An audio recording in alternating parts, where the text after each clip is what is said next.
So in this video, I'm going to be showing you how to get more offers on OfferUp. So the way to get more offers on OfferUp is through three main ways that I utilize, and to date, I've made over 800 sales on OfferUp.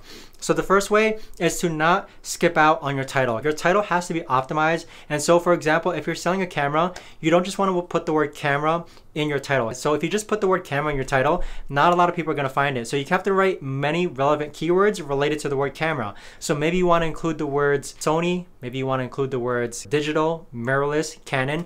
A lot of different related keywords can still be input into the title of your video. And so with all those keywords, your product is going to be found based on those keywords on the OfferUp algorithm. So the second way to get more offers on your OfferUp listing is to make sure you don't price too high, all right? So you do have to price competitively, in which I'm not telling you to lowball your OfferUp listings, but what I am saying is to price competitively. Make sure it's not higher than the listing on Amazon, for example, where they can buy it brand new.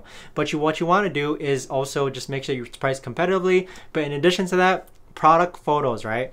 Product photos, you want to make sure that you utilize all the product photos. And now you don't have to buy a softbox or any fancy lighting equipment or any fancy camera to take photos of your product. But what you can do is just simply grab your phone and then use natural window light. Natural window light is some of the best lighting that you can get for the products that you're trying to sell. So don't make it complicated, but do utilize all the photos that OfferUp gives you when it comes to creating your OfferUp listing. A lot of people skip out and only just taking like 1 or 2 photos of their product. People seeing angles of your products, it really helps to drive more sales and also helps to drive more offers.